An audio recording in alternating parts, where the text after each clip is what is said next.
Okay, so I think it's easier to show this on video. So you're doing child's pose, so I'll demo that really quick. So I'm going to do it from the back so it's easier to see.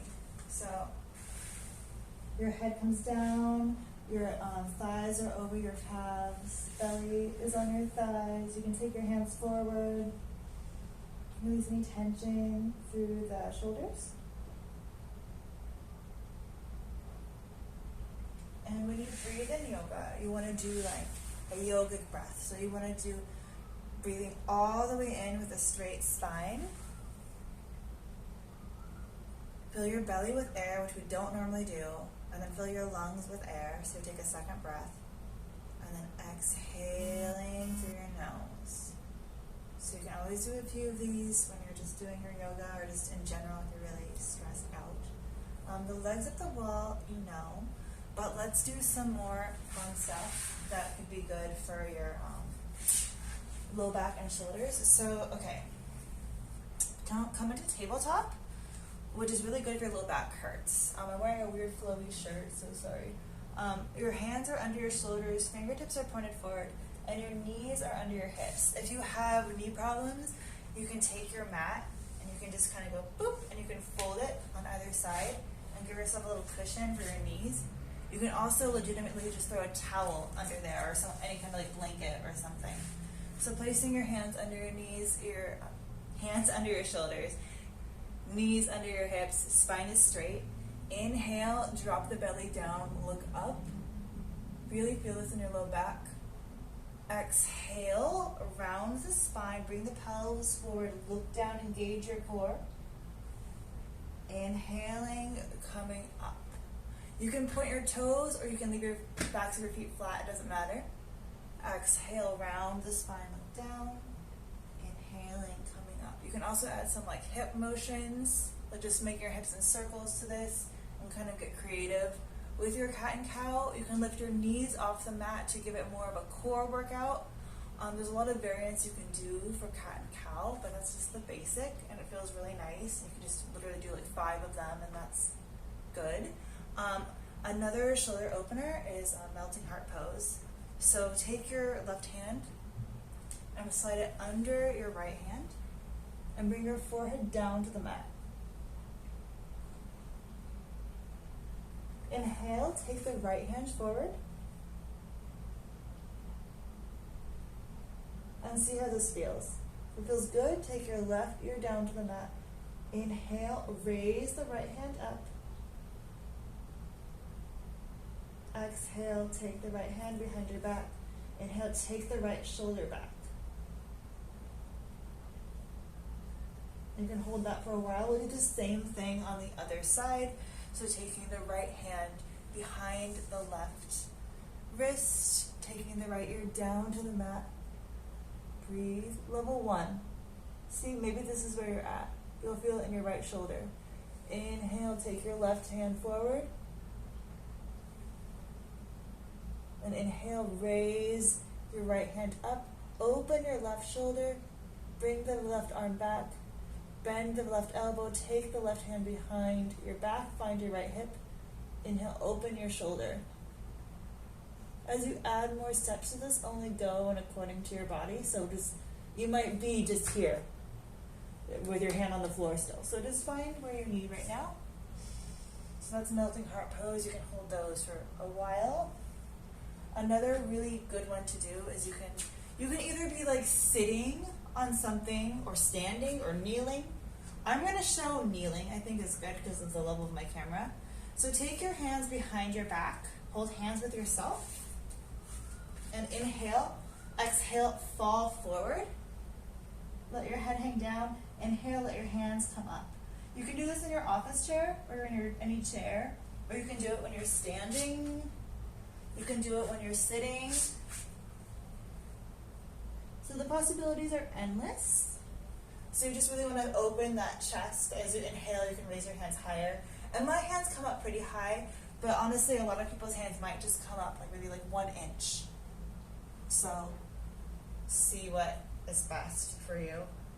And then coming back to low back.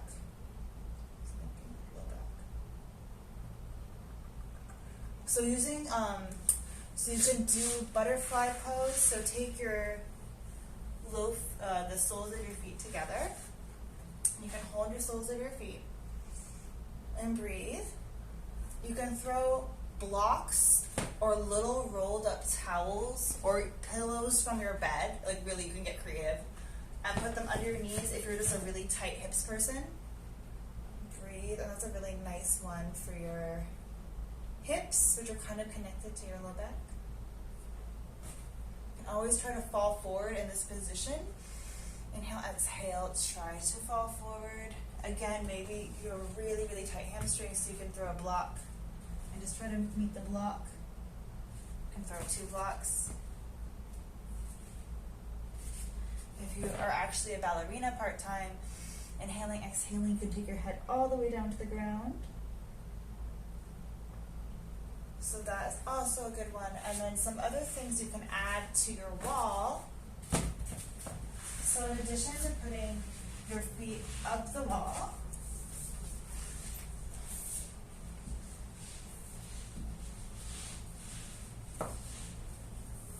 okay, this is so hard.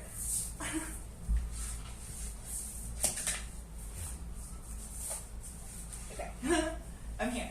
So putting your feet against the wall, you can take your legs down.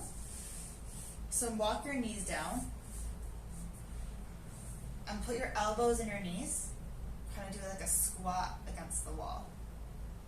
So my hands are like in prayer position. Fingertips pointing towards myself. My elbows are in my knees. You can do a little malasana, yogi squat against the wall. You can also do butterfly against the wall and push down your knees against the wall.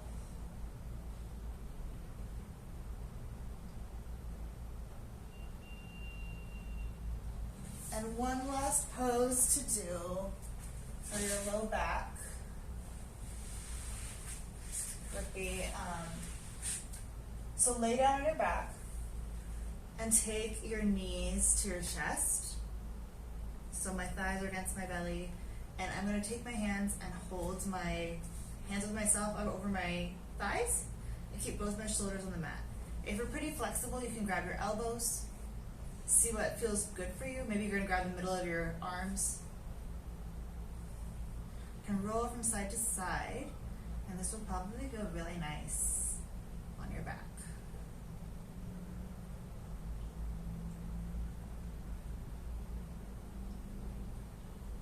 And you can inhale and look up at your knees. And this kind of does a double benefit because we're always on cell phones, so you'll probably feel a lot of tension in your neck. If you have a block, you can even throw the block behind your head to kind of give you a little help. Take breaks. Come back to your block. Don't have hair though, it's hard with hair.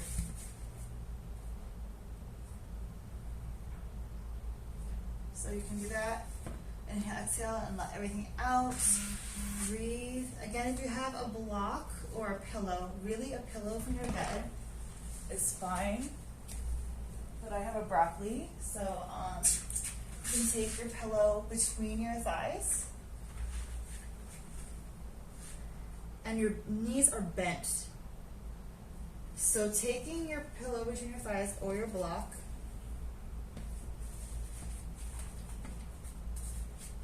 dip your thighs to the left. So my knees are bent. Stack your knees on top of each other. Your hips are going to be stacked on top of each other. Knees are on top of each other.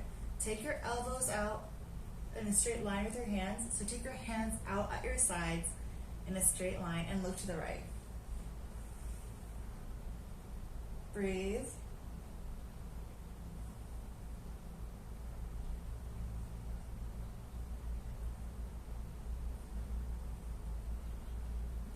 The block helps you keep your alignment and relax, and you'll probably feel a nice low back stretch.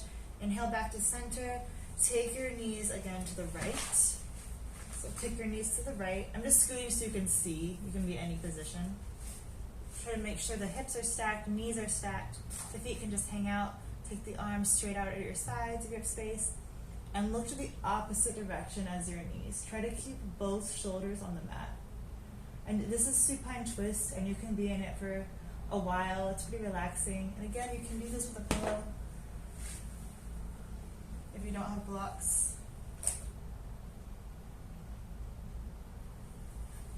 And then when you're done with yoga, you should always just take a second to lay down and have a little savasana, even if it's just like a couple minutes, and just breathe in fully and deeply, and just try to imagine relaxing your body from your toes to the top of your head, and just each body part kind of go through it and just let it relax, and just take a minute to just breathe and enjoy. So I hope that is helpful.